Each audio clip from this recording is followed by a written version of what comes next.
The intention of this is to really be a talk that's intended to be very clinically applicable and to address any sort of questions and issues you guys have. I know that all of you guys are in bellies at some time or another, and I imagine the vast majority of you have been in there at some point and been like, what do I do now? And that's what this talk's really trying to address. So the goals of the presentation, this kind of to explore to not explore thing, that's kind of intermingled through the whole talk, and it's as I've been trying to put this thing together, it's a little bit amorphous to me, but it kind of pops up and in and out and that sort of thing, and that theme will be there as far as like how do you make the decision for these cases that you're not really sure if you need to be going into their abdomen, and you got to make a decision, and how do you do that? How do I do that? We're going to review pertinent anatomy. This is not intended to be a comprehensive anatomic review by any stretch of imagination, but really is going to hit on high points of areas within the gastrointestinal tract that I think are pertinent and relevant, and a number of them that kind of watch out for this sort of spot stuff. We're going to go over equipment and basically show, here's what we use for our abdominal stuff. A lot of it's exactly what you have. There will be some specialty equipment that we have, not a tremendous amount. Review surgical techniques, so gastrotomies and enterotomies and typholectomies. This is not intended to really either be like an all-in, all-out comprehensive teach you how to do all these procedures necessarily, and that's where at any point if you have a question you need to stop me, just stop me. We got a marker board I can pop up over there and work on that. I want to talk a little bit about perioperative management, and then once again if you have questions just stop me. Just as far as situations that would have a tendency to make me start thinking, okay, maybe I need to open up this dog or cat's abdomen. This is what I could come up with. So histories of vomiting, retching, abdominal distension, painful animals, animals that are restless, have discomfort. Owner brings a dog in and says, he ate blah, blah, blah, and I can't find it, or I found half of it. And then once animals come in, an animal may come in for a vaccine and you're doing abdominal palpation and you feel something there, and that makes you start thinking, well, maybe I need to be in this dog's abdomen. And then, sometimes you'll take x-rays. We get a number of those where masses are identified on films or somebody does an ultrasound, and that leads to this abdominal exploration scenario. So this talk's not intended to be just about making the decision between a foreign body and something else. It's also intended to discuss just issues related to being in an abdomen. Lots of times it's pretty obvious that you need to go to surgery. And the obvious ones to me are cases where you've palpated a big mass in the abdomen, you've taken an x-ray and there's a big mass, you've done an ultrasound. You know there's something there. Eventually that's going to lead to I got to go do something about this.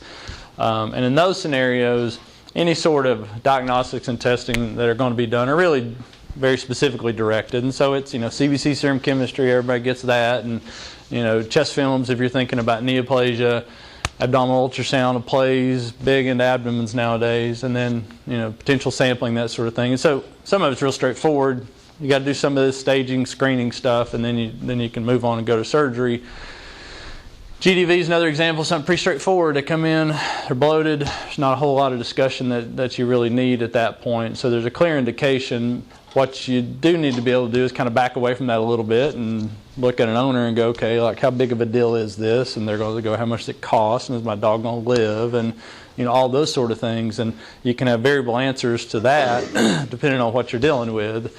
As a very blanket statement, when you look at dogs that come in with GDVs, mentation is if you didn't do anything else and the dog walks in the door and it's got a GDV wagging its tail with an appropriate heart rate, pulses, hydration status, you can tell an owner at that point, that's pretty good. The vast majority of those dogs are going to go through surgery. If you didn't do any tests on them other than an x-ray, you could provide some real useful information for an owner and say the vast majority of these guys are going to do great. If they come in comatose, shocky, et cetera, then you need to go back to an owner and have a different sort of discussion. We'll talk a little bit more about GDV. This plasma lactate thing will pop up a couple of times in the talk, kind of peripherally, but that's one diagnostic that can be done to provide you some information about going in to an owner. And then septic abdomen's pretty clear as well. I don't have a good sense for how often you guys have animals walk in your door with a septic abdomen. We certainly see them coming here at times. Most of the time we're dealing with septic abdomen. It's kind of post-surgical, either referred in or post-surgical for something we've done. But so they don't generally walk in the door with a septic abdomen. But it definitely occurs. And if I find a dog that has a septic abdomen, I know you got to go to surgery in that scenario. Now, again, there is some information that I'm going to try to make sure I get to an owner before I ever get started, because I don't want to get on the backside of a conversation with an owner after I've done surgery and they're like, well, you didn't tell me that. And generally septic abdomens, I think for the vast majority of you guys, you're going to go do that somewhere else, because these are complicated cases, sick animals, somewhere between 40 and 70% mortality, big costs, intensive case management. I mean, these are cases that I think most of you guys are going to try to avoid dealing with if you have an owner that will allow you to do that. And then there's all these kind of in the middle ones, which most of this talk is really about that. And so those are dogs that have been vomiting for 12 hours and they're pretty stable, maybe they're a little dehydrated, and you're looking at them going, yeah, maybe I need to go to surgery on you, maybe I don't. There's variable histories, variable segments, and that's what really a lot of this is about, is those dogs and those cats. So how do you decide? And basically what I feel like I know whenever an animal comes in and they're in that kind of gray area is that there's a lot of different things that can put animals in that gray area. And fortunately we've got some basic testing that'll help to differentiate these things out. And so, like one you wouldn't necessarily think about would be intervertebral disc disease, but you can confuse that. Dogs have back pain, you think they've got abdominal pain, and you could get heading down the wrong pathway there. Major organ disease, toxicity, pancreatitis, parvo. You're trying to differentiate these things. You're trying to do the appropriate thing and be able to make an appropriate decision. I also feel like everybody who does any significant amount of surgery at some point is going to go to surgery when they should not have, and at some point is going to have waited on a dog that they shouldn't have either. I mean, I know I have done that. I went to surgery on a dog last week that, eventually probably needed to go, but I got there and didn't find much, and that's a little bit kind of empty. But so you're going to make the less than ideal decision at some point. That's the way it is. But what I want to avoid doing is going to surgery kind of in a quick fashion and then figuring out, well, I definitely didn't need to go to surgery here. And the one disease that has gotten me a couple of different times has been Addison's disease. I've done at least one thoracic exploratory for a tentatively diagnosed vascular ring anomaly, and I've done at least one exploratory of an abdomen, thinking foreign body obstruction sort of stuff, and Addison's disease, and that's not a real pleasant conversation, having it for an owner. And you don't want to go in and before you've done blood work and figure out somebody's in kidney failure, and you don't want to go in for a pyelonephritis case. There are these things, and so this is what you really want to avoid. I don't think it is feasible to avoid never going in on a dog you suspect has a foreign body and it not having a foreign body. I don't think that that's very likely at all. But you really want to avoid this, for sure. So how do you decide? And I feel like for the vast majority of everybody, all these decisions are multifactorial, and I definitely feel like that is true for making the decision of going into a dog's abdomen. And this is all vet school stuff, like consider all these factors, but it's really true. And what I'm going to go through in the next few slides really is looking at issues of signalment, history, and diagnostics. And you got to kind of put all that stuff into an amalgam, and then from that hopefully make a decision about which path you want to take. So signalment, there's not a whole lot of discussion there. Everybody knows you got a young animal, they're more likely to eat something. But one thing as well that I try to pay attention to, if I've got an owner that says I've got a dog that's polyphagic for some reason, and so exogenous steroid administration would be a big one. A cushingoid dog would be a big one. Seizure dog that's on meds would be a big one. So these animals that they're eating everything they can find for some reason, And you want to pull that out of a history, because if that's the case, and that's going to start making me think, well, it's more likely there's going to be something there I need to go deal with. And then, historical information. If an owner's missing something, that's a big one. Owner witnessed chewing of something, that's a pretty big one.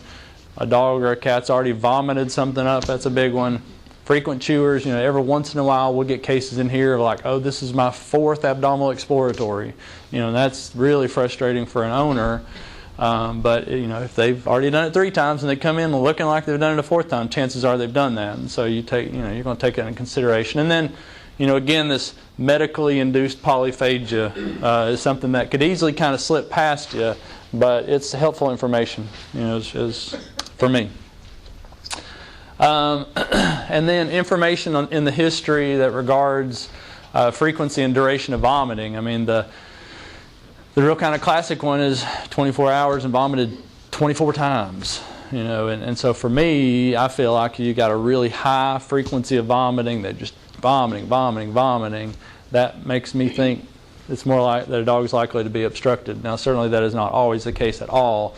If you have animals that have that real high frequency of vomiting, that's almost always an upper GI obstruction. That history finding will go with that, and that'll be a very consistent relationship. But then also, you have these dogs that have a much more nebulous history, and they vomit a fair amount, they're losing weight, it's been going on for 6 months. And that also can be consistent with an obstruction. It's not so much foreign body, but that's more where you get into intussusceptions and things that are at that kind of ileocolic junction, that they can be much more nebulous, or maybe they're not even vomiting all that much. As far as a decreased suspicion of the need for surgery for obstruction, this chronic intermittent vomiting for dogs that are pretty healthy. So that kind of IBD history, they vomit once a week or something like that. And so if I've got that history going along, or you've got a history of, they vomit every time they eat, pancreatitis, more typical history. If they've got this history of vomiting, then that makes me think a little bit less that like this episode I'm dealing with now is associated with something that's clearly surgical. Physical exam. So, your general physical exam to not miss stuff. And so, your general exam to evaluate overall condition. Look for concurrent disease processes. Everybody always talks about cat strings under their tongue. That happens. Not a real common one, but it's so clear when you see that. That's why it's in every textbook, because it's a very clear piece of information. But mostly you're trying to figure out, is this a sick animal? Is this an animal I need to hurry on? Is this an animal I can kind of wait around on? And so, you want to put them in a category, or I do, like how important is this that I get on this thing right away? And so that's mostly what the general exam is about. As far as trying to figure out, do I need to go in an abdomen for an obstruction? I just spend a fair amount of time on abdominal palpation. And, that's something, when you palpate their abdomen, if you can palpate something there, if you palpate a kind of a linear foreign body type thing, or you palpate a mass effect, that's a big piece of information, and it is rarely something that doesn't provide you with a real clear direction. And so I just will spend a little more time, seeing if I can feel something in there, and a number of times you can. And then if you can couple that with the decision to go to surgery and you feel something, most of the time you're going to find something, which is nice. The other, in regards to that, you do have to watch out a little bit. I have almost operated a couple of sight hounds for abdominal masses that were kidneys. Normally I can't feel a dog's kidney, but in these dogs, if you really get in there and feel, you'll feel this thing, and it'll feel like a mass of the intestine. Kind of float around, that sort of stuff.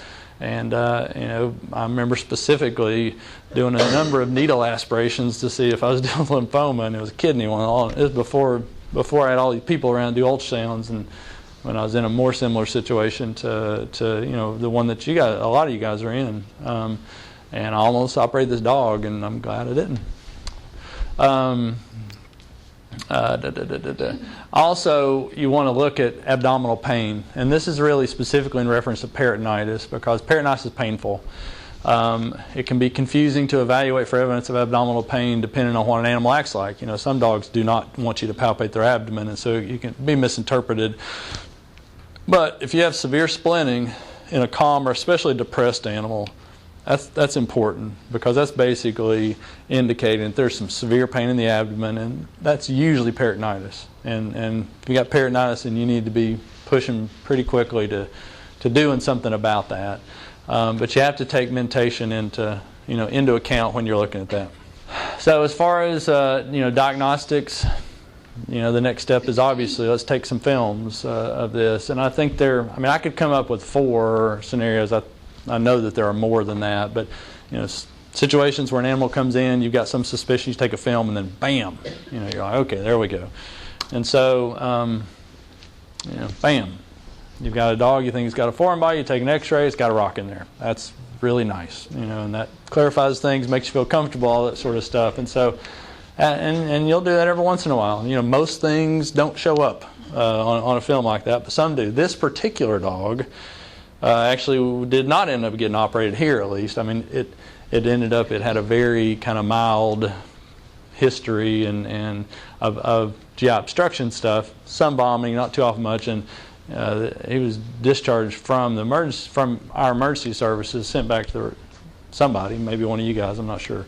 And I don't know what happened to this dog, but he didn't get operated here, basically because we really didn't have evidence of obstruction so much on these films, and I don't know what the discussion with the owner was, but that's in general something. If I'm thinking maybe I need to go to surgery, I see that, I'm like, all right, let's go. And it's always nice to show an owner that. That's helpful too. So visible foreign material, that's an easy one.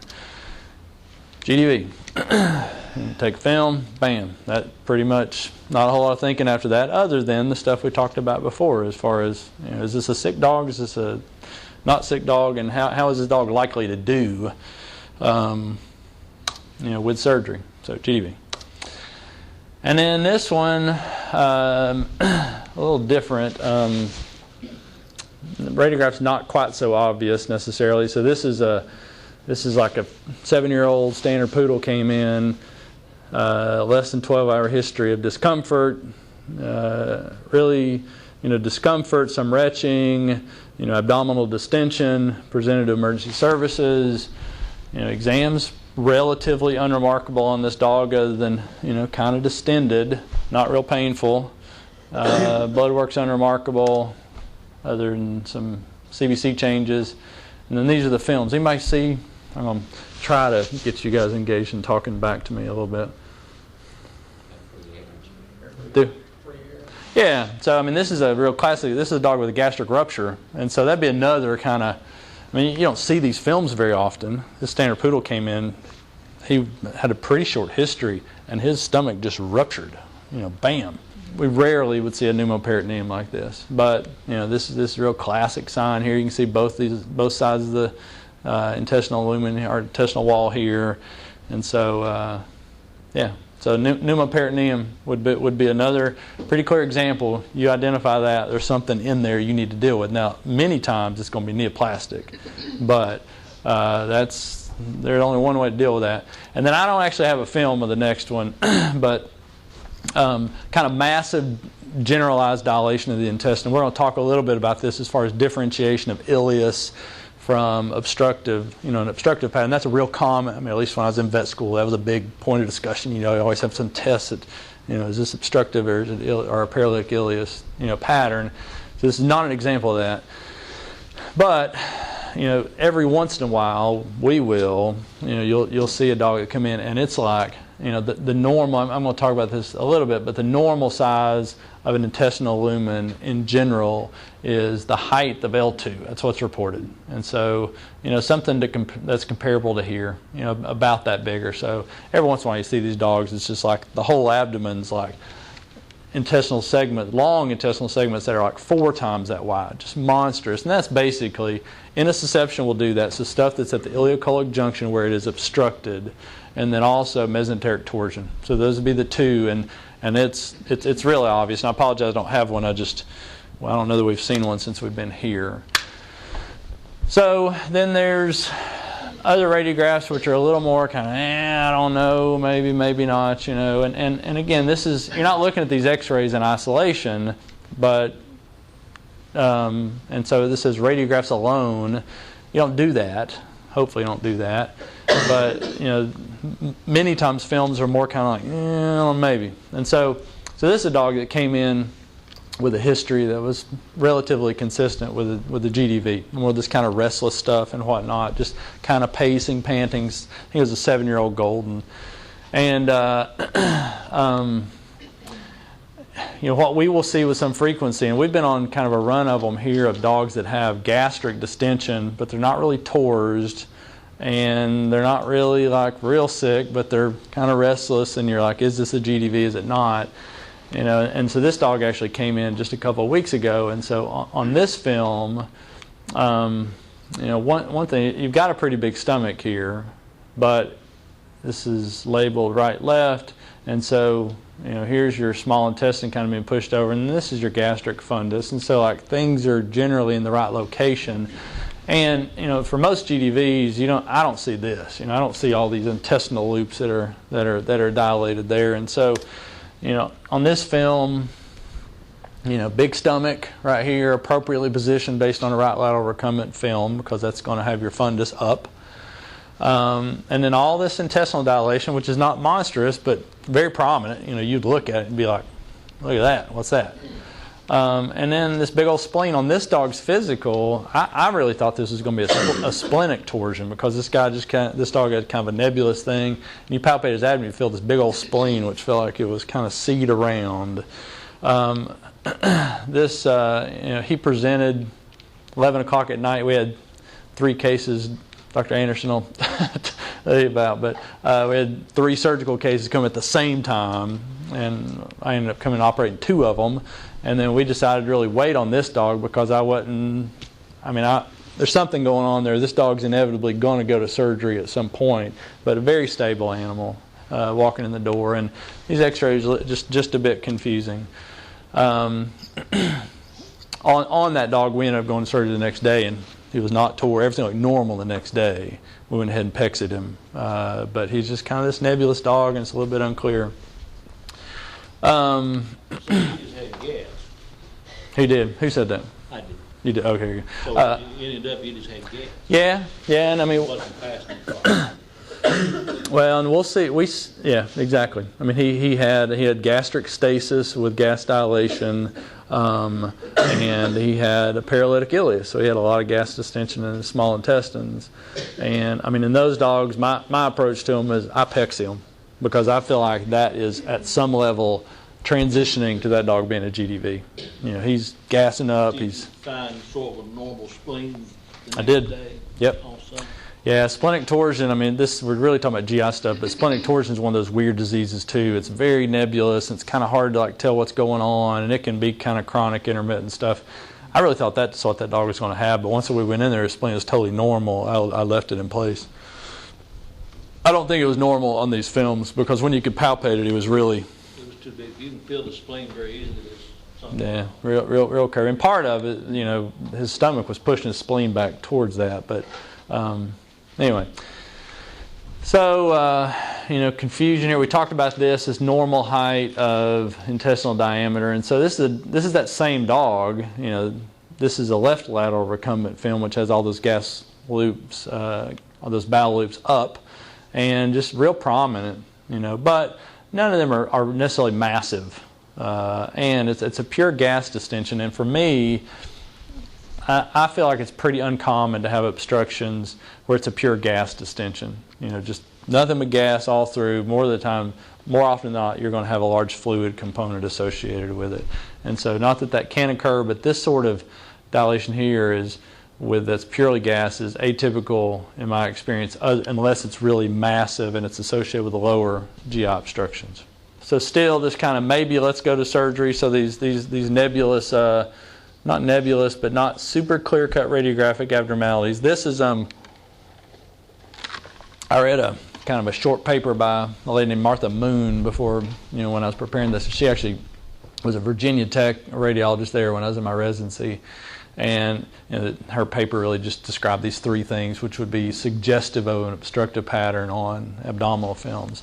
And so this kind of segmental mixed gas dilation, where it's not all the loops of bowel enlarged, but kind of a big pocket of air here and you know, big pocket of air there. and not diffusely involved like the previous films we saw. Whenever you can have the impression of a mid-abdominal intestinal mass effect, that would be especially true for linear foreign bodies, which, linear foreign bodies are the ones that so often you get in there and you're like, this is complicated, and worrisome. And then these comma-shaped gas patterns. And so, it's sometimes these are less obvious, but again, you kind of bunch those radiographic findings together and potentially come up with a diagnosis. So this is 3 cases that all had foreign bodies, so you know. That we're just going to go through, 2-view films on them. And, these are ones where, I'd be pretty suspicious, but it wouldn't be ones where it'd be so obvious like the rock was necessarily. So this is I think a 1.5-year-old or 1-year-old Chihuahua that's come in within the last 6 months or so. Typical kind of 24-hour history, lots of vomiting, abdominal palpation, pretty unremarkable. I think this dog actually went to its referring veterinarian, started vomiting overnight, went to the referring veterinarian, stayed there all day, no vomiting, then started again once it went home. And so this is the one view, and I'll probably back up this sort of thing, but and then the VD view here. So I don't know, they may real suspicious. Do you see anything on these films that makes you go, I'm ready to do this thing, or anybody? What do you think, Dr. Shu? Well, there's poop in the cold. And so that'd be a big thing, get. Yeah. I like those loops up front. So like these guys here. Yeah. Yeah. It seems like right down in the middle of them.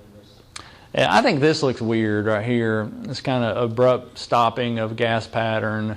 If you're talking about that kind of comma-shaped stuff, you could certainly make an argument that that's a little curvy loop of bowel. And then also, if you just kind of look at it overall, it does appear like this stuff's not really distributed necessarily. Got this, pretty large loop of bowel. It's bigger than that is, I'd say. And then same thing, this persistence of this. You do want to make sure it's not colon. And so, for me, I would look at these films and be like, yeah, I'd be relatively suspicious, but I'd want to take that information and go back and look at the whole picture of this dog, because certainly, somebody could come to me and go, I wouldn't be totally surprised if I explored this dog and there wasn't something there, based on these films. But I think based on that, kind of comma shape appearance of some loops bunching, and then this kind of segmental gas distension, I can see a fair amount of that. This dog was taking surgery, had a linear foreign body.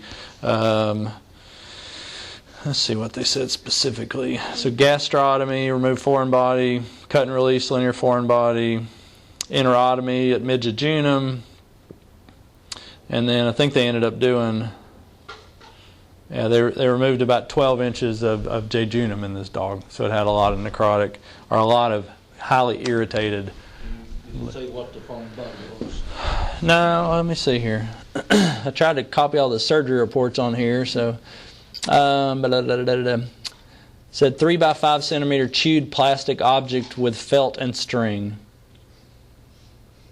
Yeah. How much string did you say that? How much? Do what? How much string did you say? How much string was involved? We don't have a measurement of the string in here. But something that extended a pretty good distance with that amount of bowel that was removed. This is a 2-year-old Scotty, relatively similar history. This dog actually, multiple episodes of vomiting.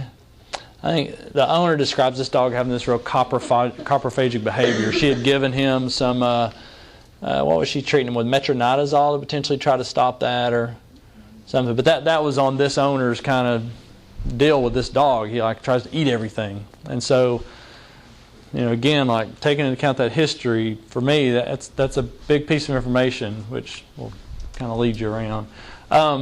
So I would say pretty similar findings on these films as that last one. This loop of bowel looks kind of funny to me here, and then there's just a lot of stuff going on here, and maybe a little kind of curvy thing here. I think this looks a little bit weird. This big loop of bowel here, and so this kind of pocketing of air coming down in this material I had mixed with it. And so, again, for me, I wouldn't be like, I know that's a foreign body, but I can look at that and feel like, it looks pretty suspicious to me. And that would be something that's kind of leaning me toward surgery. This is a 7-year-old mixed breed lab. We actually just rechecked her here yesterday. That is epileptic. And this dog licks the concrete all day long, according to this owner. Just wants to eat everything she can. 24-hour history.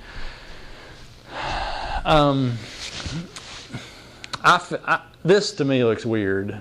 You're looking at, this is pylorus basically, and I'm kind of like, what is this thing? And then the same sort of thing. Look at this loop of bowel here. You can see these loops of bowel that are kind of. This is a linear foreign. All three of these dogs have linear foreign bodies, but that specifically looks unusual to me. Now, prior to surgery, I wouldn't have enough confidence in that to go, okay, there is something there. I think that actually is the foreign body in this dog. It's hung up in the pylorus. This pylorus is filled with gas. I know there was something there. And so that's probably it. And a radiologist might look at that and go, that's it. There's no other explanation for that. But these films, they can be kind of complicated as far as interpretation goes. And same sort of thing here. These kind of isolated loops of bowel, etc. So 3 linear foreign bodies. I feel like that this is more typically what you see on radiographs, or nothing. You take films, you don't see anything at all that is suggestive. But if you see stuff, I feel like most often it's like this. It's like, for me, it's things that I can try to talk myself into and it's consistent with, but not all that commonly do I go, okay, bam, there it is. I have not done a contrast GI study in quite a while. I was actually interested, who out there does barium series for foreign bodies with any frequency? Yeah. And you feel like does it help a lot? Outlining foreign material? Yeah. I remember from my internship day, now with ultrasound, if you've got ultrasound and somebody's good at it, you basically don't do a lot of that stuff anymore. I do get studies that are sent in here, and those studies inevitably are nebulous, because if they weren't nebulous, I feel like most of those dogs would have already been operated. So for me, my impression is that so many times I'm trying to evaluate these 25 films that have been taken, and I don't get a whole lot out of it. I do have a few instances historically before ultrasound. We were really ultrasounding a lot of these dogs where this did outline foreign bodies. The one thing I would say is that I would not place a tremendous amount of emphasis on the amount of time it takes for contrast material to leave the stomach. That's a relatively common thing for somebody to send a case over for that or to call about that case. And I have more than a handful of times in the past operated dogs that had this gastric retention of contrast material. And you just have to realize ileus will just do that. If it's just not moving forward, it just won't move forward necessarily. And so that would be something I'd be careful as far as over-interpretation of contrast material that's just sitting in there for a while, because if you don't have forward motility, it just will. Okay, so ultrasound, we'll use ultrasound pretty frequently. I feel like in the vast majority of the universities, they use ultrasound so much for GI evaluations because they're really good at it, basically, and they can get a lot of information from it. And you're using ultrasound in some different scenarios, basically. And so if you've identified a mass, if you're not really thinking foreign body, you're ultrasounding these guys because you're trying to figure out, is there diffuse disease present? So it's a staging test. Where is the tumor originating from? You want to know that. And then, is there free abdominal fluid? So that's generally, as far as I can think, the goals of ultrasound in that scenario. It's more of a staging process.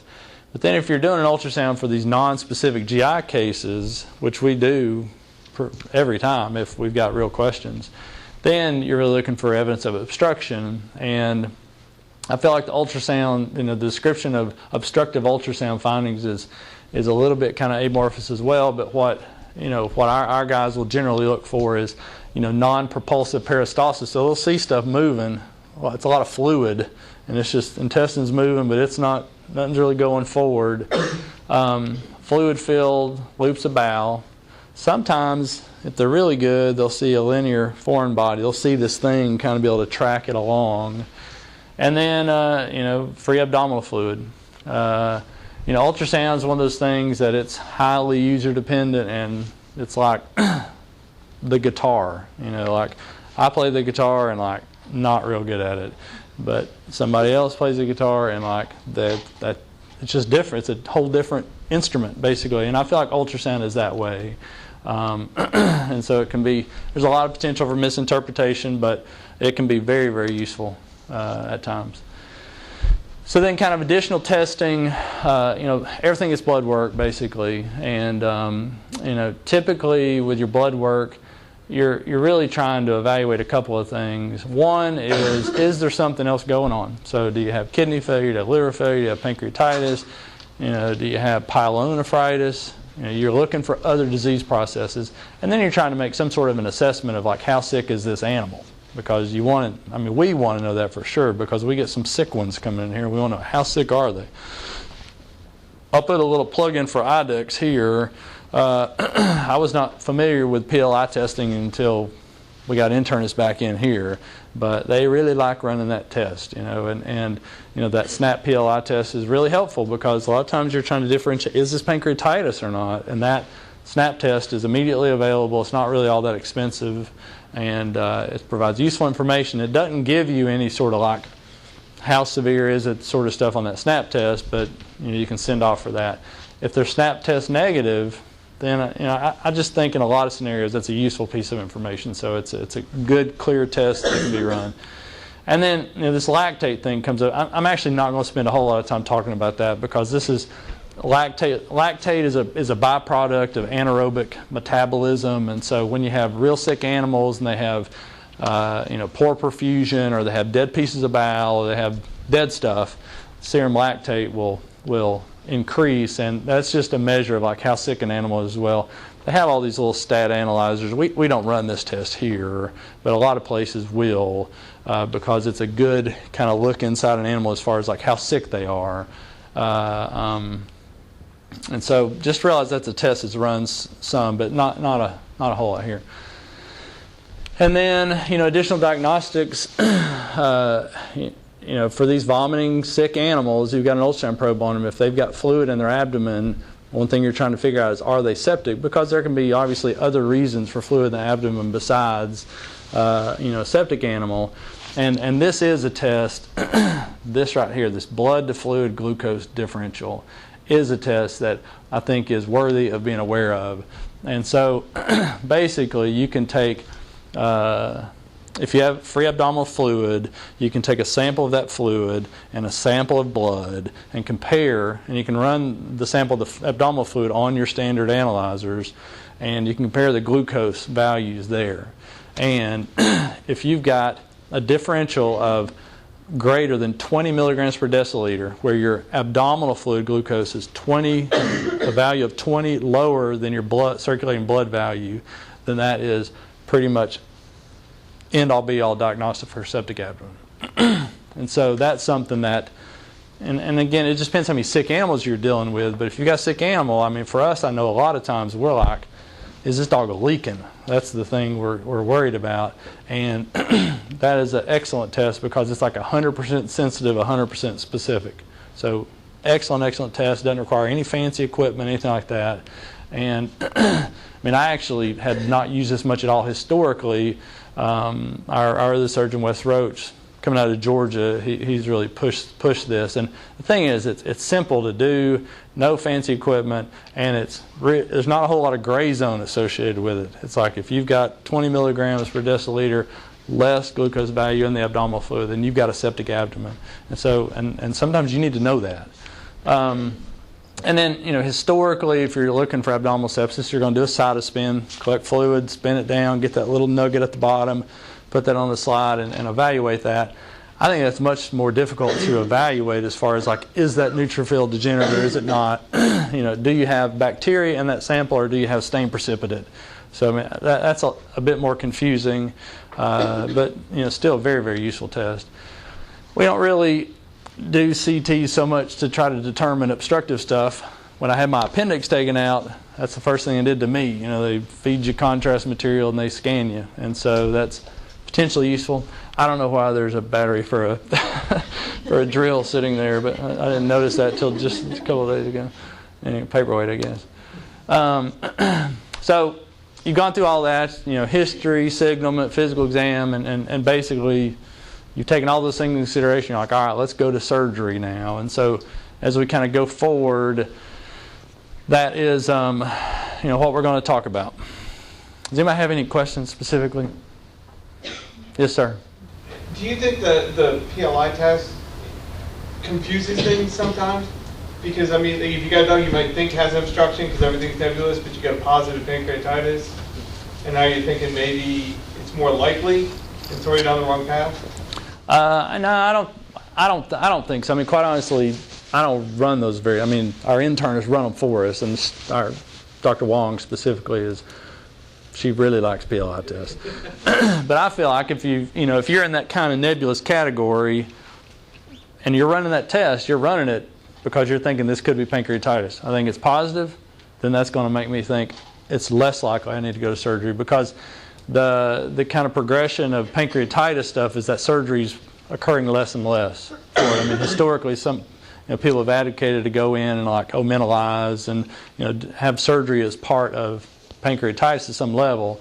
It's really gone away from that. And I do not like operating dogs that have pancreatitis because I think a lot of them die. And so I feel like if that test is positive, then that's going to make me go, I don't want to go to surgery. And I feel like it's probably pancreatitis because those two disease processes can be very similar. So I don't think it confuses the issue for us at least. So what sort of stuff do you need to go to surgery? And this is, I'm sure I probably missed something, but basically if you're going to go to surgery, you need to be able to do anesthesia. It's really nice if you have an anesthesiologist that'll do it for you, and that's very helpful. You need a machine, and you need some drugs, and you need fluids, you need a monitor of some sort. Patient table, instrument table. You need to be able to prep an animal. You need to be able to drape an animal in, and you need some instruments. So, as far as I can tell, if you got those things, then you can go to surgery, and there's not a whole lot of fancy stuff you need. So the next several slides are really just kind of what do we have here.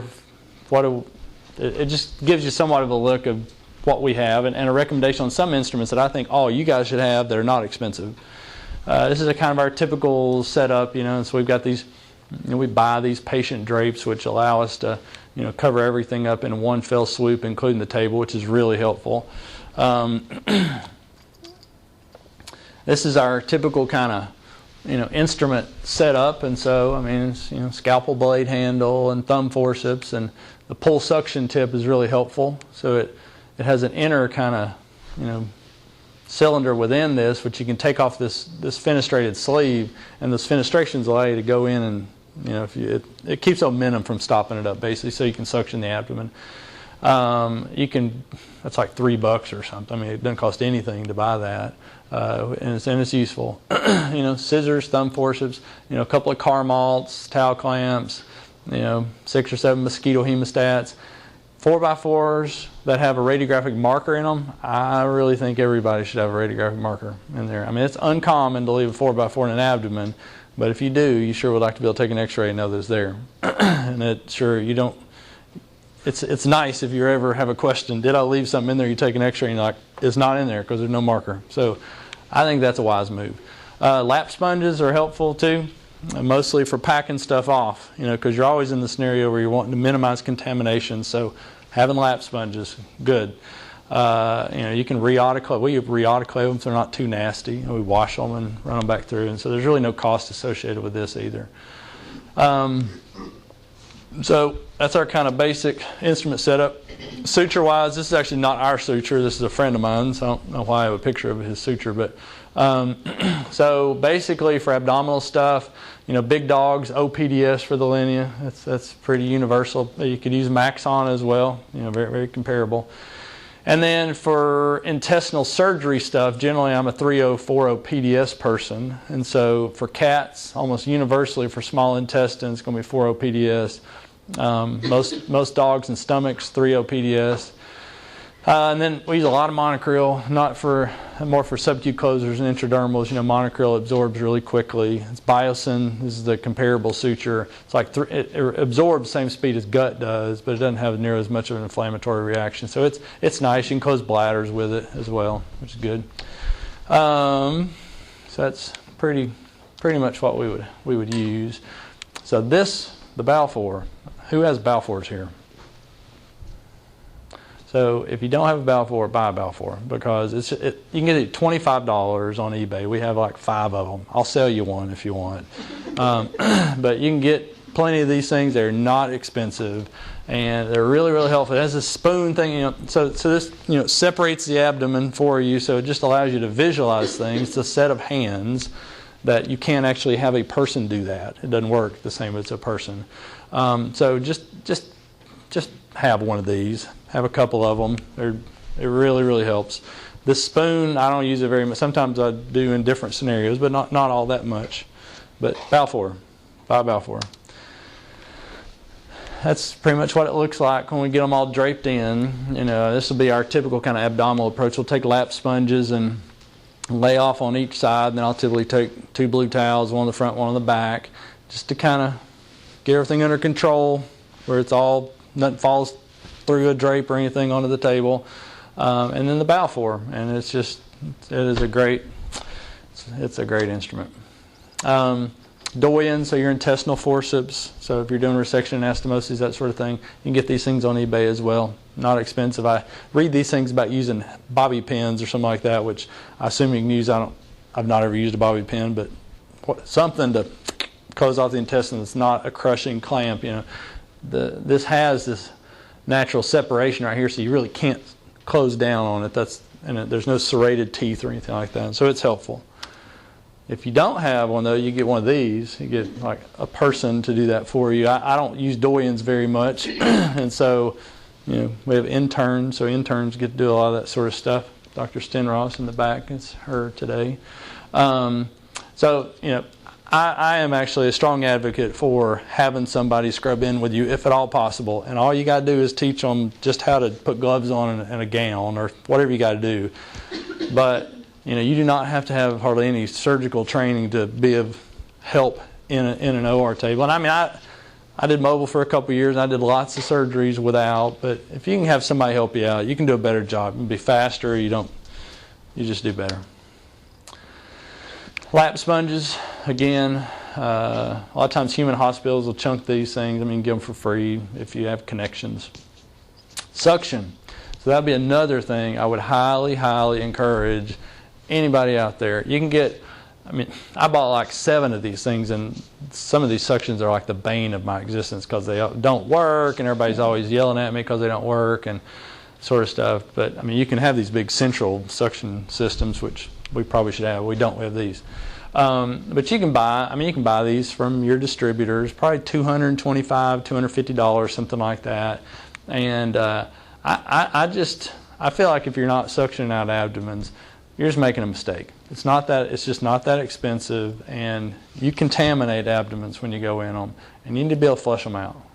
It makes a big difference. You need to get blood clots out of there. You need to get stuff out of there. And so you pull them out when you want to use them, hook them up. It's not complicated. Strong advocate for it. Some saline, you can use that out of bags, or buy these guys. These are not expensive, either. This does not contribute significantly to your cost, and doesn't take up much time either. We use a number of Liga clips. This is a plus or minus. This can speed you up. These things there's some cost. I think I think it's probably about 15 cents a clip or something like that by your actual cost, or maybe 12 cents a clip. Where do you buy those for 12 cents? Where do you buy these? The 12-cent clips, I was wondering. Well, we'll buy them off eBay. Yeah, you can get these out. You buy boxes of them. They're like $400, but you get hundreds of clips in there. I assume that's the cost because I know what our markup is, and I know what we charge people when we use them. So they get put in the system, and it actually costs. I think it's about 25 cents or 30 cents per clip our charge to our clients, and so it's manageable for sure. You know, they don't use these in people anymore because they have all these automatic ones that are disposable. They don't take the time to put the clip in there and put the clip in there. I mean, it's kind of time consuming, but it's much quicker than suturing every little this and that in the abdomen, and it comes in different sizes. So these are useful. I would not make as strong a recommendation on this as the suction, but I mean, it'll help you, and it's not really expensive. If they're sold by Ethicon, then they're called Ligat clips, and if they're sold by WEC, or they're made by WEC, they're Hemoclips, but they're all the same thing. Your price will be variable depending on what size you're looking for. They have like small, medium, large, I think. And the medium, I think the medium large is the most expensive one because that's the one that fits most things, you know. But these are helpful. Cotter unit, not a huge issue with the abdomen, I don't think. I mean, it can speed you up in some ways, but not a big deal with the abdomen. These guys are nice, not so much for intestinal stuff, but it's just malleable retractors. These things cost nothing too. You buy them on eBay for $3. You can get all different sizes, and basically they really come in handy for us. Like today, we had a dog that had anal sac adenocarcinoma that had meted to its sublubar nodes, and we took those nodes out. And so if you're kind of deep in there digging around, those things are helpful to have. You have to have an assistant to use them for the most part, but they can go down there and expose something that's deep to you. So these are good in general to have, and don't cost anything. I mean, they do, but not much. This is getting into stuff that's a little more expensive. So TA staplers, I don't use these a whole lot. You know, we do liver lobectomies with them, partial gastrectomies. We'll talk about that a little bit. That's the instrument that's used for that. You know, lung lobectomies, that sort of thing. It's useful, and the different sizes of these staples. Basically, you know, these staples go in that instrument here, and then you go in. You put a piece of tissue in this little area, and then you close it down, and it lays these either double or triple rows of staples, and then you cut it. And so it can be real helpful, but not, you can get away with that. And then an LDS stapler, not really all that applicable for a lot of GI stuff necessarily, mostly for splenectomies. And this is just a stapling instrument where you go in and you take some tissue into this little area right here, and then you squeeze the trigger and it throws two staples and cuts between it. And so if you have to do a lot of vessel ligation, it speeds the process up. Anatomic review, and this is basically going to go from stomach down to cecum. We're not really talking much about, we're not doing rectum and that area, but the point of this is really just to kind of hit some highlights, places that I think are important, places you need to watch out for. It's not intended to be comprehensive, but okay, so in reference to the stomach, I mean, this is pretty much what you have once you get in there, and you know, the vascular or the blood supply of the stomach comes up in two places. One comes up on the back side, the lesser curvature, which is this surface of the stomach, and then the other comes off the greater curvature. Not that this matters, but this lesser curvature blood supply comes from the celiac artery, which is the first big branch off the aorta, and then all this is cranial mesenteric vasculature here that's the second big branch. But the thing about the vasculature is that there is this zone of relative hypoperfusion in the center, and that's where you want to do your incisions if you can. So you want to work in this area in general. The gastric cardia is right here. We will frequently pass stomach tubes in dogs that we're doing any sort of gastrotomy, anything we're going into the lumen of the stomach.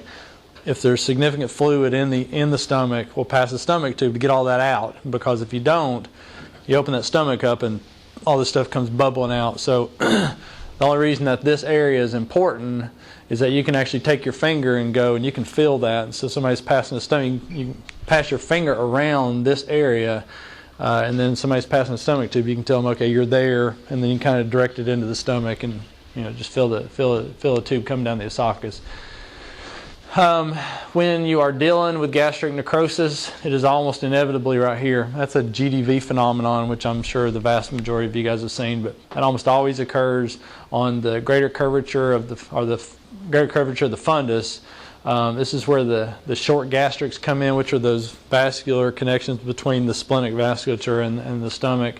And this is the most susceptible area to necrosis with any sort of vascular compromise of the stomach, which is good because that's an area you can actually operate on. But gastric necrosis almost always happens there, and gastric rupture happens there, which is not very common.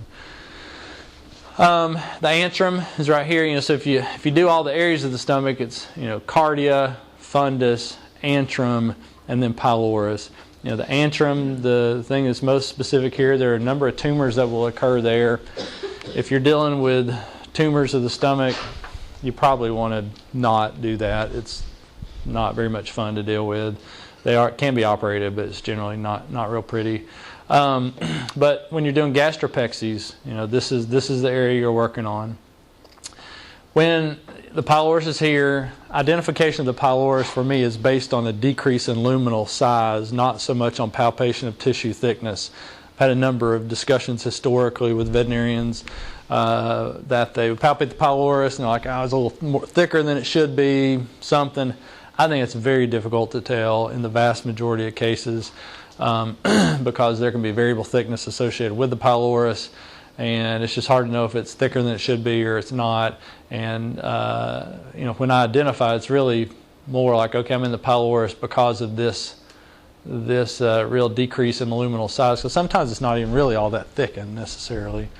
And then one aspect of the wall of the stomach and different areas of intestines have different characteristics in kind of their cross-sectional layers. And the stomach, the different layers separate out, so your mucosa submucosa will readily separate from your serosa and muscularis. And when you palpate it, it's almost like slipping membranes palpating cows. You can feel the submucosa mucosa kind of go between your fingers and then the muscularis, and that is applicable in a couple of different areas we'll talk about here in a little bit. Okay, so then move through the stomach and down into this area, and this is the one you want to avoid if at all possible, because this is the area of high activity associated with the small intestines or the GI tract period. The reason is because you've got your gallbladder dumping in here, you've got your pancreas dumping in here, and you've got a lot of vasculature coming in. So just anatomically, the things that empty in here is the bile duct and the pancreatic duct enter into the major duodenal papilla, which you can't see that unless you do an enterotomy over that area, and then that papilla, that little dimple, is visible. And you can catheterize it, which we'll do sometimes if we have biliary disease and we're trying to figure out if it's patent or not. But you have this little dimple right here, which is the major duodenal papilla, which if you cut that out, you got to be ready to hook the gallbladder into the intestines, which nobody wants to do. Or I don't want to do it. And then there's the minor duodenal papilla, which is where the accessory pancreatic duct empties in. Most dogs, their major pancreatic enzyme entry into the small intestines is associated with the accessory pancreatic duct, which is here. There's some variability. Some dogs don't have anything, they do not have a pancreatic duct that empties into the duodenum or the major duodenal papilla. There's some variability, but the gist is that you come through the pylorus and then you head down about 2, 3, 4 centimeters and you hit these two guys, and these are things you can't just cut out and not think about it. This is what the bile duct looks like coming in. So one thing to realize is that the bile duct comes in into the duodenum, and then it tunnels for a couple of centimeters typically before it actually empties into the lumen of the duodenum.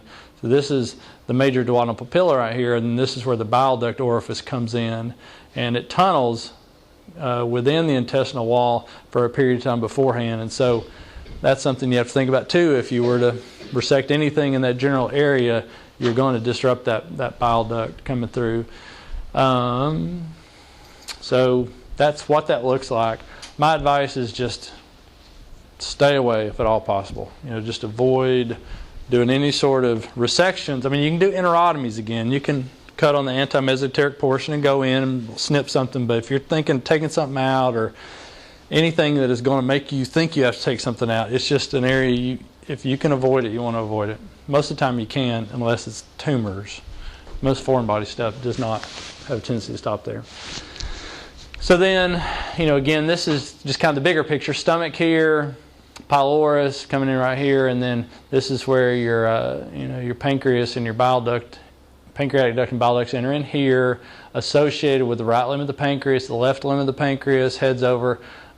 It's actually covered by the omentum, so you can't really see the left limb of the pancreas without opening up the two folds of the omentum. But really close association of the pancreas to the duodenum. You have to be very careful in this area as well. You really don't want to be doing anything here. You want to get past the pancreas before you do anything other than just enterotomies. And enterotomies you have to be careful too. When you're exploring these dogs, you want to be careful not to be squishing on that pancreas too awful much. I don't know that I've ever necessarily recognized a time where I did that and had full-blown pancreatitis, but I certainly think about it, and you want to be gentle with that there. The duodenum comes down here, and then it has this duodenal flexure, and then this is the next little area of important kind of anatomy, is the duodenocolic ligament. So the duodenocolic ligament is descending duodenum, this duodenal flexure, ascending duodenum, and right in this area there is a ligament that joins the descending colon and the ascending duodenum that looks like this right here. By the way, I took a bunch of pictures of Fossum and Miller's anatomy. I don't know if I need to announce that here or something, but that's where these images came from. So this is an area that's important, because what happens is you're doing your exploratory and you get down to the distal duodenum, and then if you try to follow that, you can do it, and I do generally, but you're stuck down in here. Realize that duodenocolic ligament can be transected. There's no nerves in it, there's no big vessels, anything like that, and so if you need to, I don't transect it as a matter of habit because I assume it has a function, but if you need to, you can cut it in half, and that allows you to pull the duodenum out, and then this is more like jejunum. It's easy to manipulate, but when you're exploring things, you'll be kind of in the abdomen, and the reason you're in there is because this duodenocolic ligament that can be transected if you need to. And if you find yourself suturing down here, which sometimes you have to do a resection anastomosis involving that duodenal flexure, cut that ligament, because it's hard to suture down in there. It's tight, and so you want to pull that out. So then we just moved all the way through the jejunum, because there's nothing that's really worrisome there. It's easy anatomy, easy to deal with surgically. Fortunately, that's what you're messing with most of the time. And then you get to the cecum. And in this talk, there will be this one specific issue that I'll discuss here. But the anatomy of the cecum, just so you know, is you have ileum that comes here, and you have two sphincters. You've got your ileocolic sphincter, which is here. And so this is the pathway between the ileum and the colon. And then you have this offshoot, which is your cecum. And it's got its own little sphincter, and then the cecum kind of comes around here. So the cecum's actually attached to the colon, and the straight shot for fecal material is from the ileum into the colon. But then there's like this intersection of a couple of holes and sphincters and that sort of thing. So anatomically, that's what that looks like. There is a cecocolic or ileocecal ligament that's right here that attaches the cecum to the ileum, which will be important in a few minutes. And there's also a cecocolic ligament as well that's not quite as prominent. So that's the discussion of kind of the high points of anatomy. And so now we're planning on going to surgery, getting in there, and just a couple of little tips here is we open them up, pretty extensive incisions. If you've got a linear foreign body, sometimes it's not, or if you've got an enterotomy sort of foreign body, you don't have to have huge abdominal incisions, and I don't expect everybody will, but do be aware that sometimes you can limit your ability to do things if you don't open things up adequately, especially if you're really needing to look around. So just be aware that you can limit yourself by being too conservative with the size of your abdominal incisions. When you're going into abdomens, you want to be systematic. So develop whatever technique. If I go to this, and this, so you don't miss something. And you want to be gentle.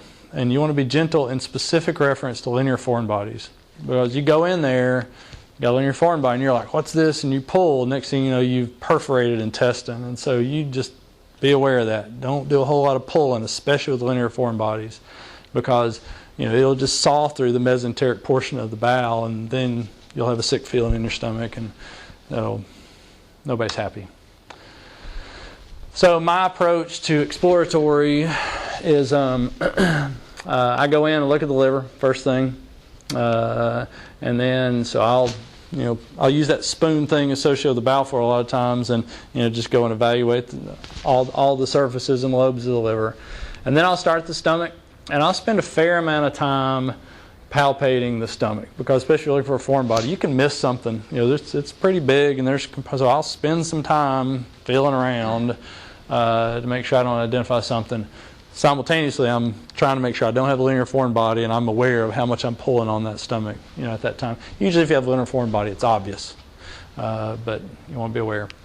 Have you ever had an intussusception of the stomach and the esophagus? I have not. It is reported, though. I've had one years ago in Puppy, and that was a weird situation. Yeah, yep. And me just seeing one, of course, I probably don't see these as many of the emergency cases as a center point would like this nice one. You can do an esophagopexy for those. Sometimes they'll have congenital. It's a hiatal hernia, basically. And sometimes they can really intussuscept in there, and you can this one was, I was surprised how much of the stomach actually egressed into the esophageal, into the chest cavity. Yeah, and so you can pexy the fundus, and then also do some tacking sutures between the diaphragm and the esophagus. Pretty rare, but it definitely happens.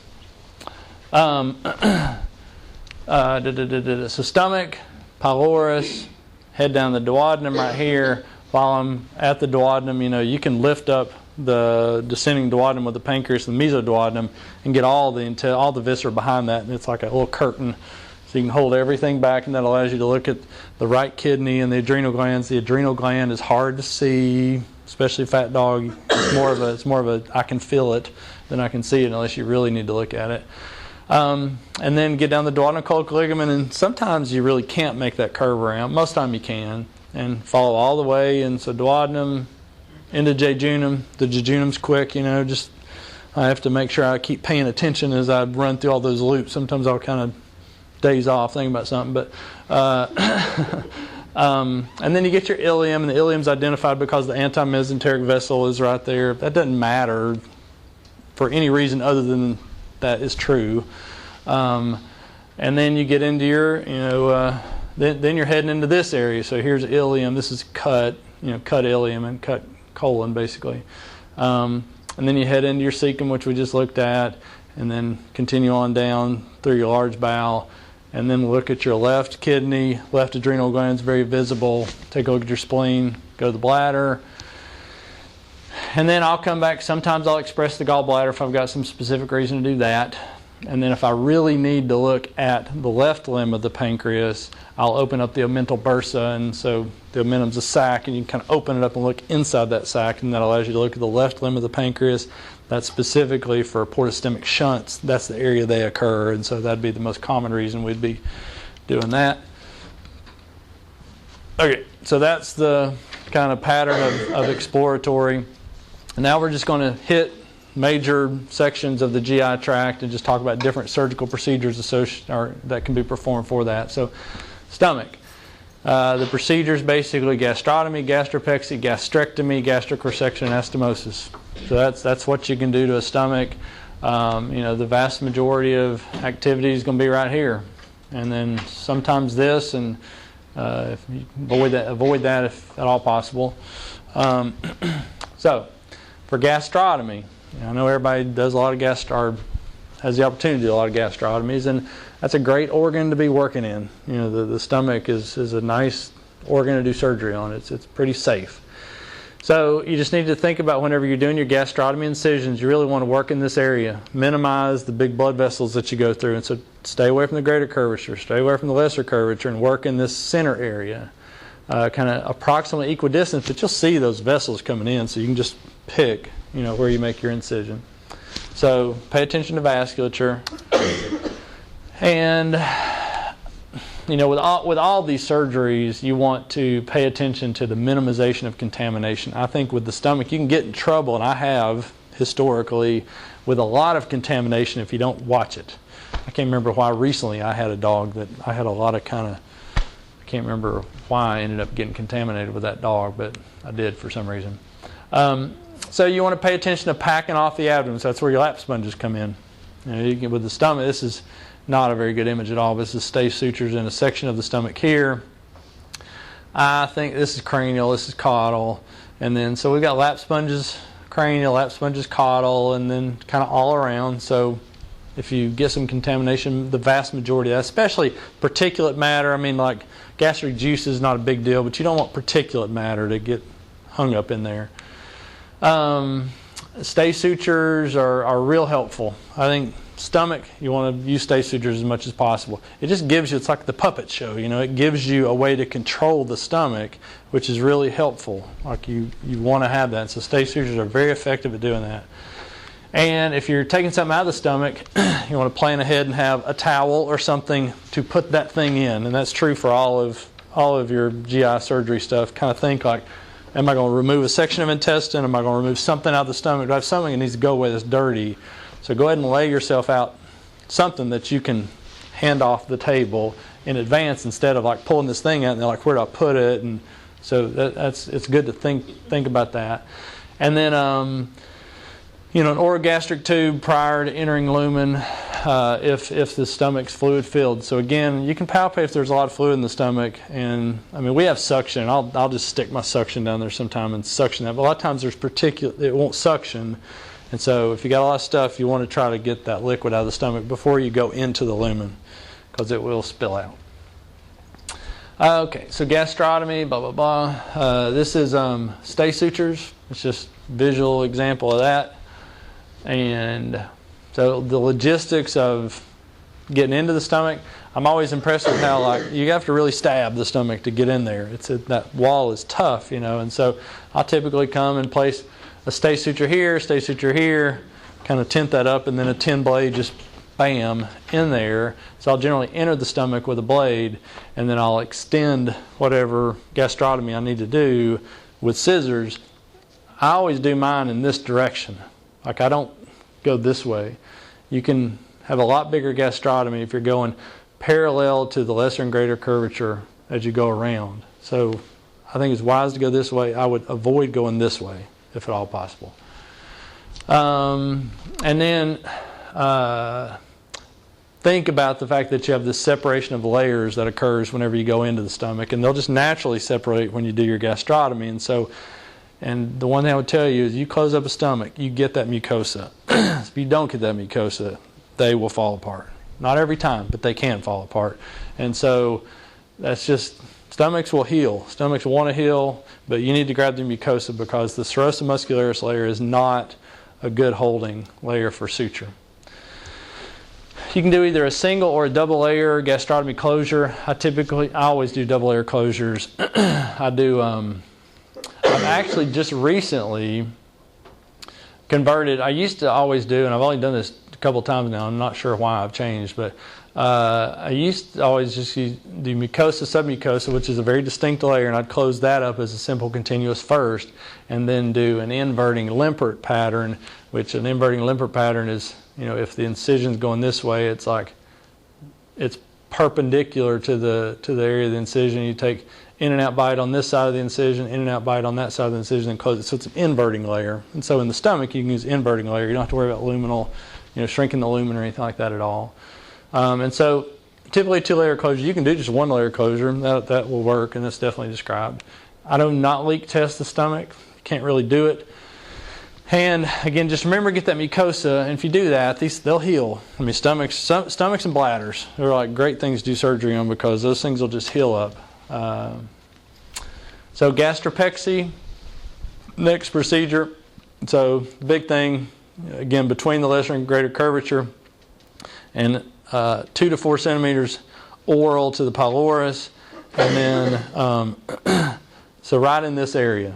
And that's pretty consistent anatomically in all these dogs you go into them. And so That's what you want to do it in the antrum and be based right here on that ventral surface, right in this area. Palpate the pylorus, and then come here. So, blah, blah, blah. I only do incisional gastropexies. They did all this testing on circumcostal and belt loop and, all these different options for gastropexies, like figuring out which ones you could like hang a car off of and all that sort of stuff. And it doesn't matter. It doesn't matter how strong a gastropexy, forces don't exist that really pull on those things very hard. So I just do the simplest one, and I would argue till I'm blue in the face anybody that tried to talk me into doing a circumcostal or something like that, because it's just more complicated. And so incisional gastropexies, I don't see any reason to do anything but that. And I do them because they're simple and they work. You want to avoid penetration into the lumen whenever you do this. And so I wish I had like a little video or something, but I don't. And so I'll make an incision into that serosa muscularis. So I'll use a blade, just kind of gently. And then you'll see those, you'll kind of hit that spot where you're between layers, and then I'll just take Metzenbaum scissors and kind of separate out those two layers like that. You'd have to be careful you're not dissecting down, because you could theoretically go into the lumen. If you did, it wouldn't be the worst thing in the world, but you really don't want to, because you can already stick that to the body wall. And so you separate out those, and you could dissect around a really huge area through a very small serosal muscularis gastric incision, kind of way up underneath the edges of it. It's easy to separate. I don't do that, but you could. And then basically extend, that gastropexy partial thickness incision to whatever length I want. And generally it's like 2 to 3 centimeters. I really don't use stay sutures anymore. I think I used to. I don't know, now I don't, and you don't require an assistant for any of this sort of stuff, and so I'll just generally hold it with my hand and then do that. And then attaching the gastric antrum to the body wall. So it's right lateral body wall, just behind the last rib. One thing, be aware of the diaphragm.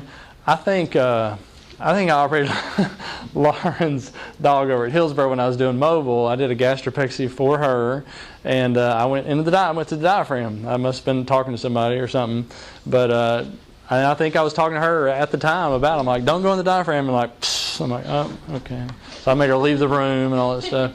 But so I mean, you can pay attention. There's a fair amount of variability. I mean, some dogs' diaphragm seems like it extends really far back, and so you just pay attention. What I have done over time is I have been performing my incision in the body wall more ventral over time. I think when I first started doing these things, I was pretty deep in there, and that just makes things hard. The diaphragm goes more caudal as you go more dorsal, and so I think it increases the chances that you can go through the diaphragm if you're deeper, and it's also harder to suture it. And so I generally, when I'm doing my pexies, I'll be up in here, kind of right. This is the rectus abdominis muscle coming in. This is transversus abdominis. And so, maybe 4 centimeters off midline, something like that. You don't really in midline, because if you ever to go back in, you don't want to cut through the stomach. But you don't want to be way deep in there. I don't think you do. You want to pay attention like where the stomach will kind of naturally fit over there. You don't want a tremendous amount of tension on it, but you can always make that work.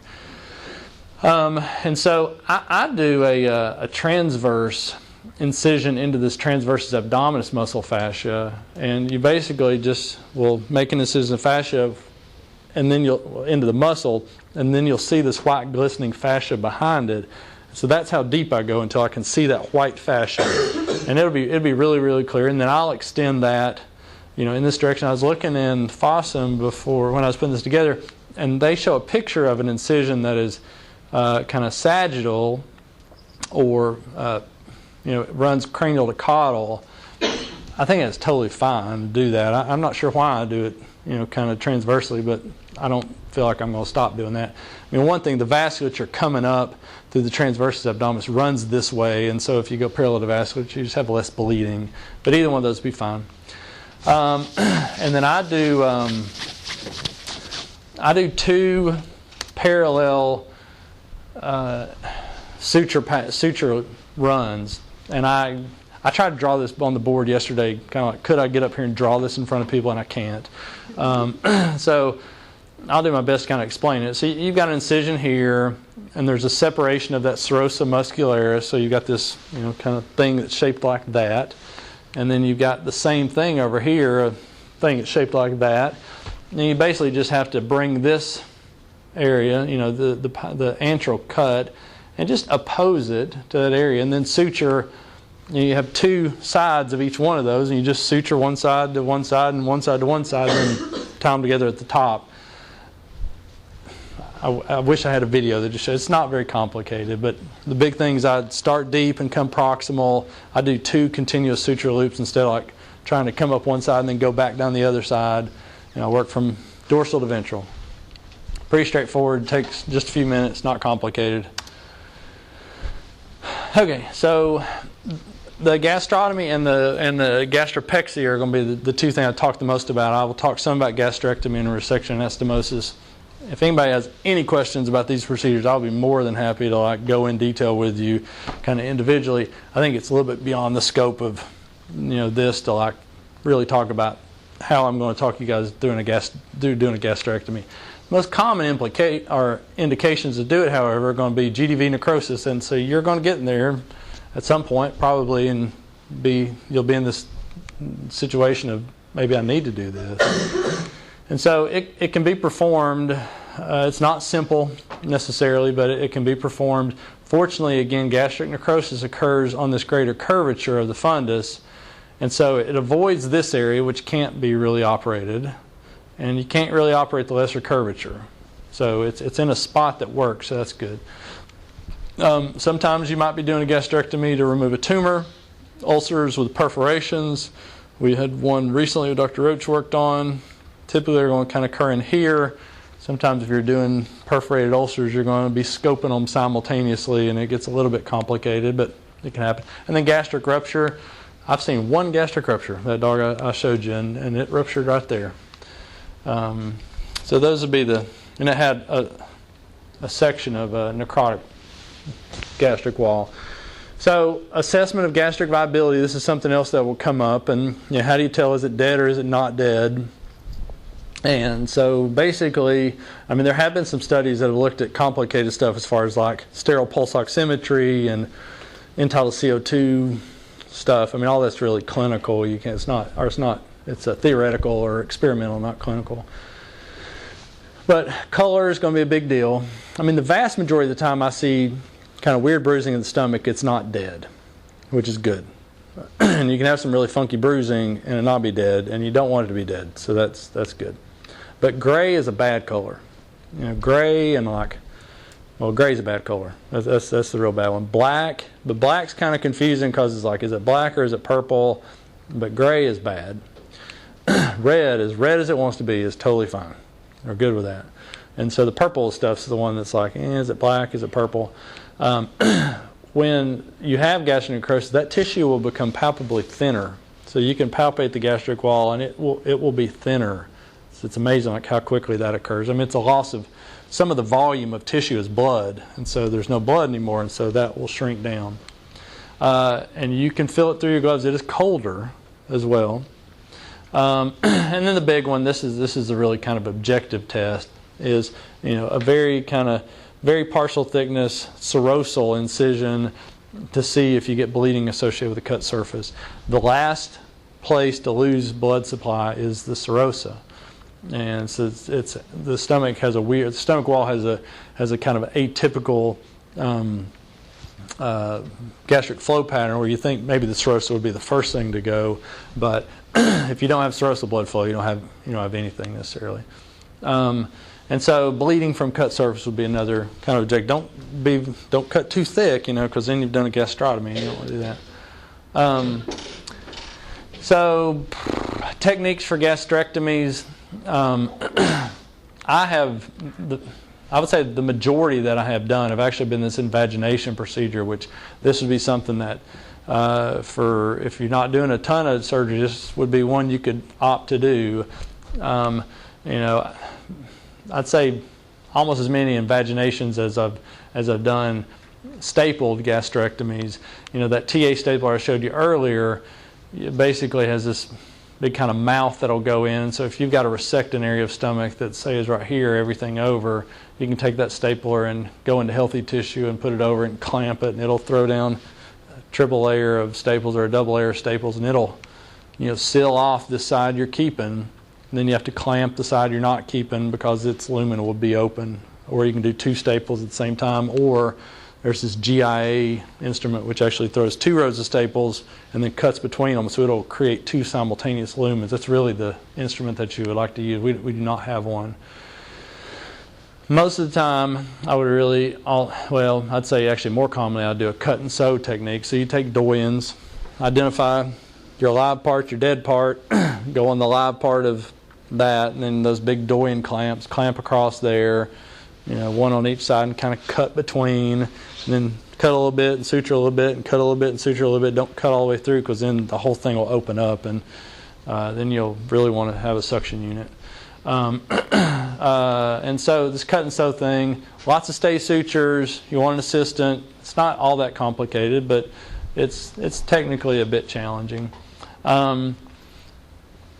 Challenges associated with it is it's hard to not get contaminated when you're doing this. That dead section's got stuff in it, and so it can get kind of awkward feeling. And then when you're suturing the stomach, its walls are really thick, and you're suturing mucosa to mucosa. It's not really an appositional pattern quite so much, and it just gets kind of bulky and thick feeling. But that's not a big deal. So the invagination procedure is one where you don't go into the lumen at all, and so and this is where I could have done a better job of having some actual pictures of this. But say if you've got a portion of stomach that, let's say it's dead right here, then you can take bites with your suture material on I know there's some way to actually draw one here, but I don't know how to do it, on each side of on the live tissue on each side of this dead portion. And so you take a big tissue bite that would be, I'm not sure how to do this. So basically, if you've got a dead portion of the stomach that's there, this is all dead. So you can take a big tissue bite here, and then run suture material out here, take a tissue bite here, and then close that loop. And it just pulls this and this together and invaginates this stuff. And so you just do that all the way around. You can do it interrupted pattern or continuous pattern. So you just make all the stuff that you don't like to look at visibly go away inside the lumen, and it'll fall off. It'll die, and then it'll heal serosa to serosa. It's a described technique, and it works. It has real benefits associated with the fact that you don't get contaminated. I always feel weird when I've done it, but it works. I always wonder about, is it going to get obstructed with that stuff that's in there? But dogs will survive.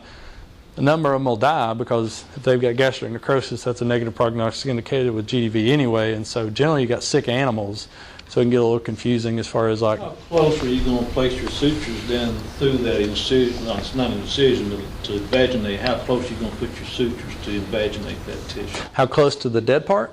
No, how close the sutures to a suture? Together. It's pretty, it's pretty big bites. Usually I'll do this kind of continuous pattern, and so it depends how big the stomach is, I guess I would say, but usually maybe like 8 millimeters apart, as I kind of progress down the dead part. And a lot of times I'll do one layer of invagination and maybe even throw another inverting pattern over the top of that. I can be a little bit excessive, I think, but it makes me feel better. When you invert the dead part. Do what? I said when you invert the dead part into necrosis, don't you develop a pretty good gastric ulcer? Right part that just falls out? Well, and this is where it gets kind of complicated to really think about, but basically, how could I even explain this? You don't develop a gastric ulcer, I guess would be my point, because you've got serosa to serosa healing on the outside here, and what you're basically wanting to do is creates a little hill inside there. The short answer is no. I can see how you would think that, and actually, there's only a couple of studies that have looked at this. They haven't gone in and scoped them afterwards. They really don't necessarily know what's going on with those guys. They just know you can do it.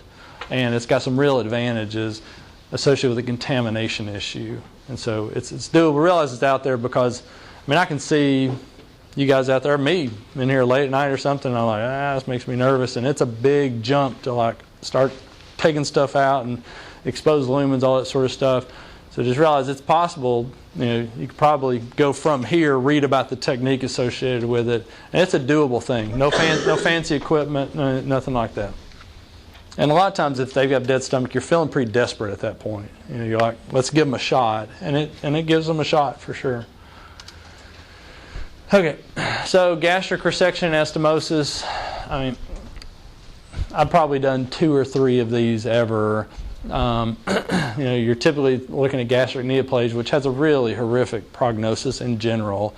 And you're talking about removing the pylorus in most situations and getting close to the bile duct and all that stuff, and just stuff that makes you feel uncomfortable. We operated a dog maybe 6 months or so ago, and it just had a horrendous kind of 7 or 8 day post-operative period.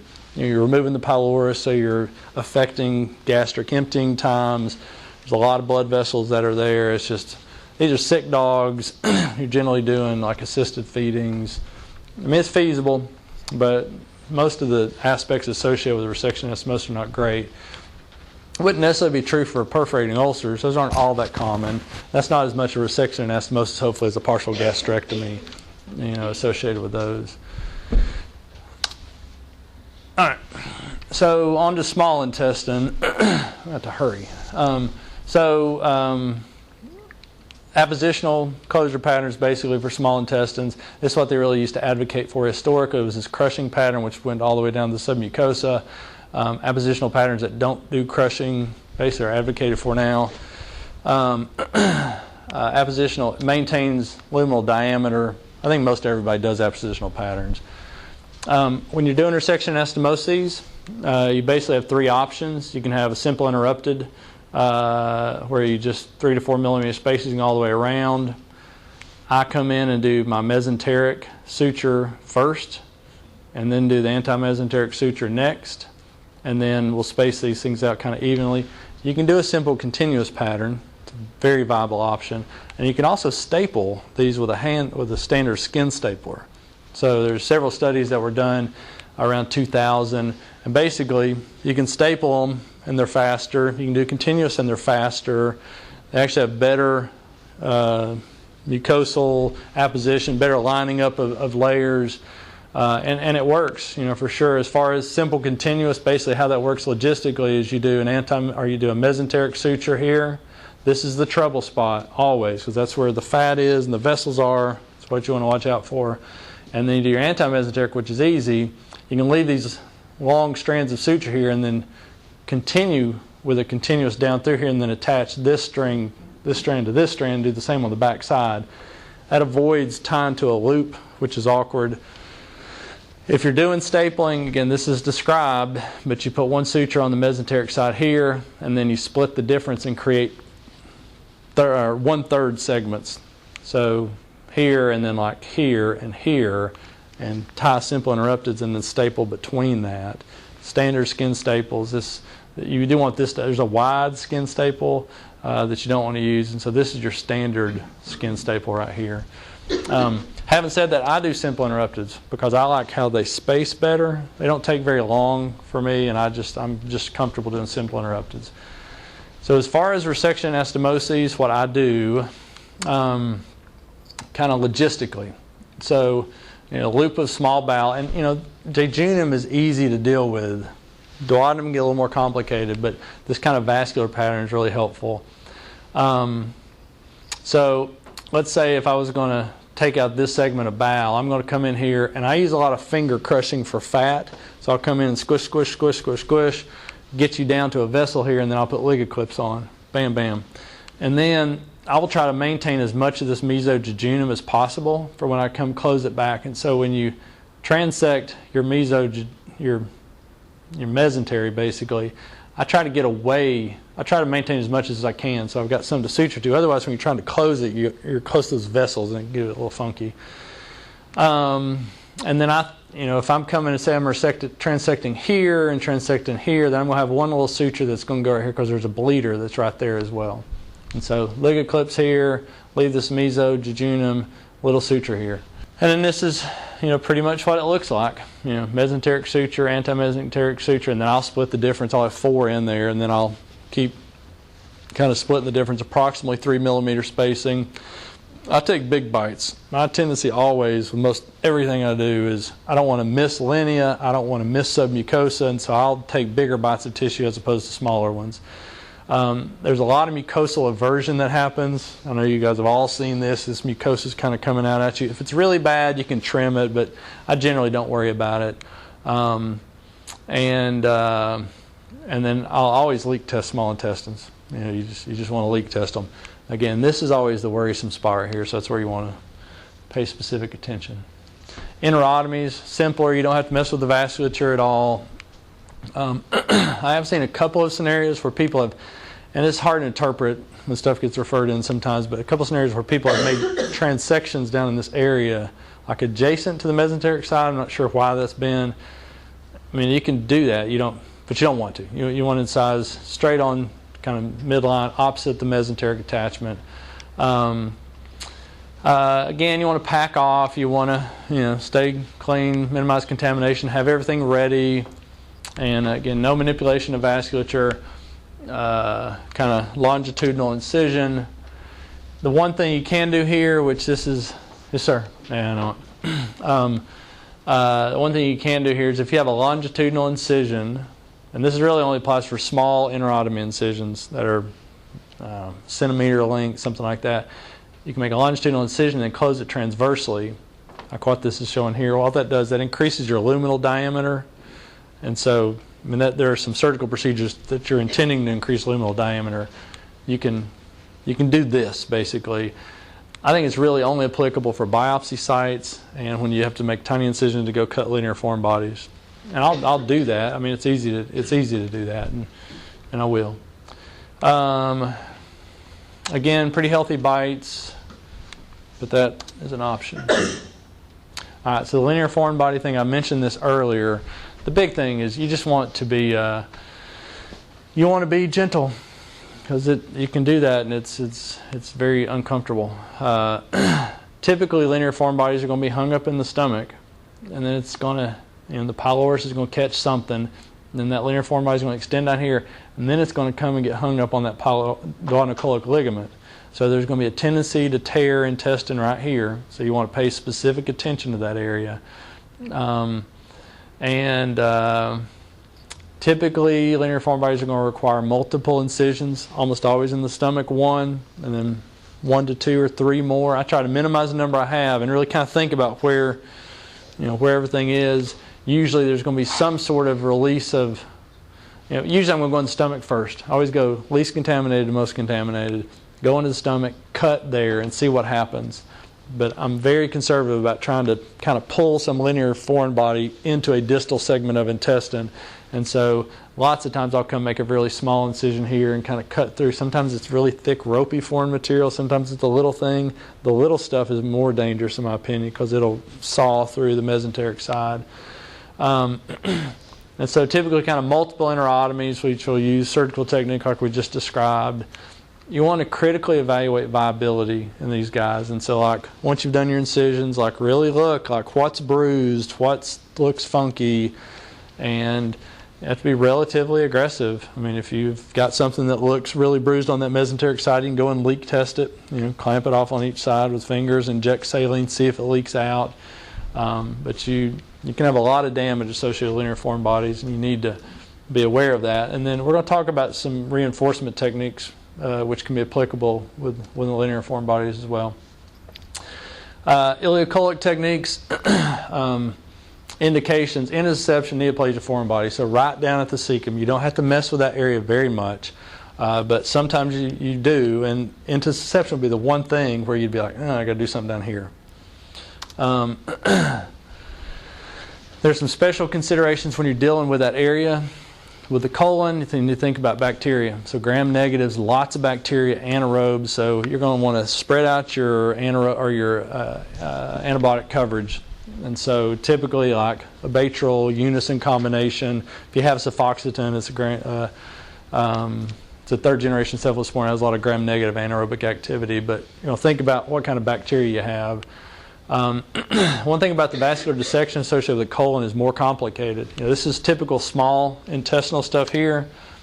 That's what the colon looks like. So you've got this linear, parallel vessel coming off here, and there's all these small vessels coming off of it to feed this, which, the small intestine is very segmental. It's this section and this section and this section, so it really lends itself to taking out sections. You can do it with the colon, but it just gets more complicated. Think about the anatomy a bit more.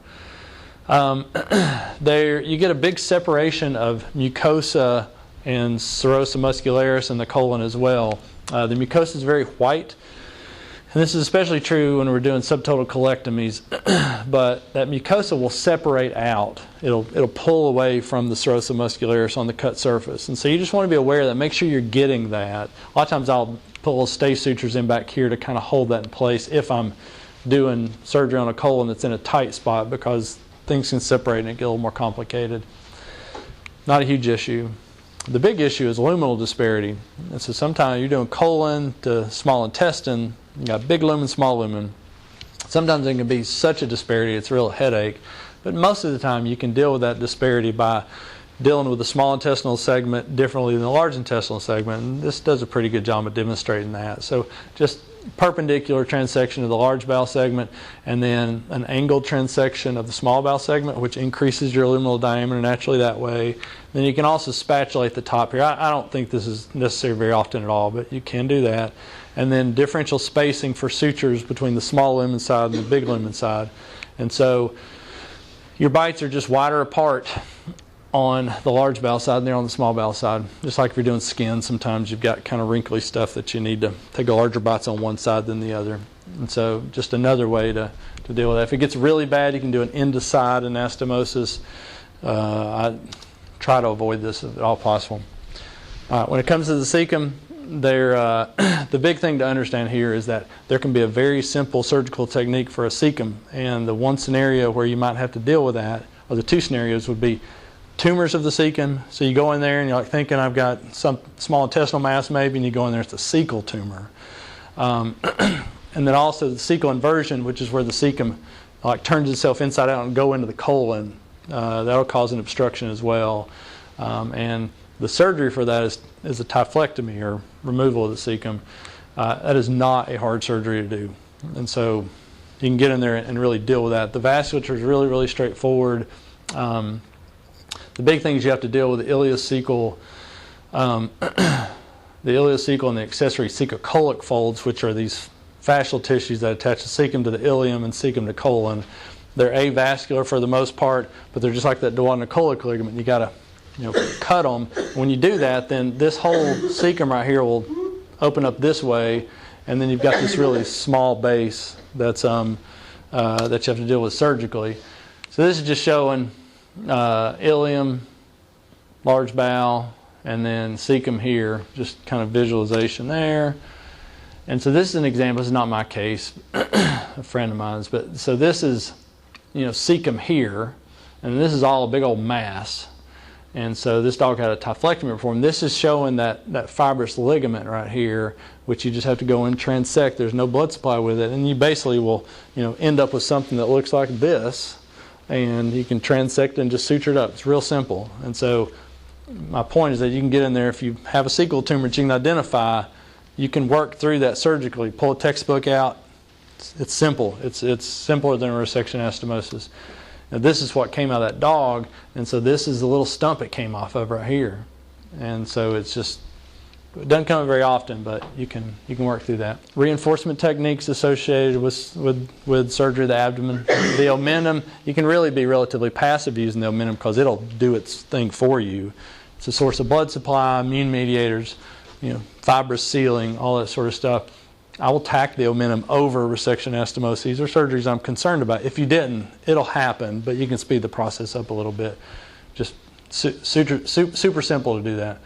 And then serosal patching. So this is the more kind of complicated technique that if you got something you're really worried about, you can take serosa from adjacent bowel, loops of bowel, and suture that over a resection anastomosis site that you've done, or anything you're really worried about. Even like a linear foreign body where you've got mesenteric compromise here, you can take adjacent loops of bowel and suture them over that, and that serosa will seal that. This is approximately how it works. You have this area you're concerned about. You're going to take an adjacent bowel, loop of bowel, suture it back on itself. I'll leave a longer loop. I don't like how kind of curvy that is, but you basically just suture this adjacent loop of bowel to itself and then suture that paired loop of bowel over the top of this to encompass your surgery site, and it'll lock it in there. That's a very effective way of strengthening a surgical site that you're concerned about. This is important. If you don't remember anything else from this talk, if you go into an abdomen, you're thinking it's a foreign body, you're thinking it's something, and you go in there is nothing, biopsy. Because, inflammatory bowel disease would be the very common scenario. You think they've got a foreign body, you think you've got whatever, you go in, find nothing, they've got IBD. Take biopsies of that. I take stomach, typically duodenum and jejunum, and it's not even an option as far as I'm concerned. Just take those samples. Do not biopsy the colon, though. I've seen a number of colonic biopsies. You can do them. You can get away with them. You're generally not looking for any answers there. And then you've got all that bacterial load, all that sort of stuff. You don't want to mess with that. And so, but take biopsies after you've done it, and make sure you do a real thorough explore before you just determine there's nothing. For duodenal jejunal biopsies, I used a little 4mm skin punch biopsy, and you can collect samples from there. Pretty simple. Flush them out. This is what lavage looks like for us, basically.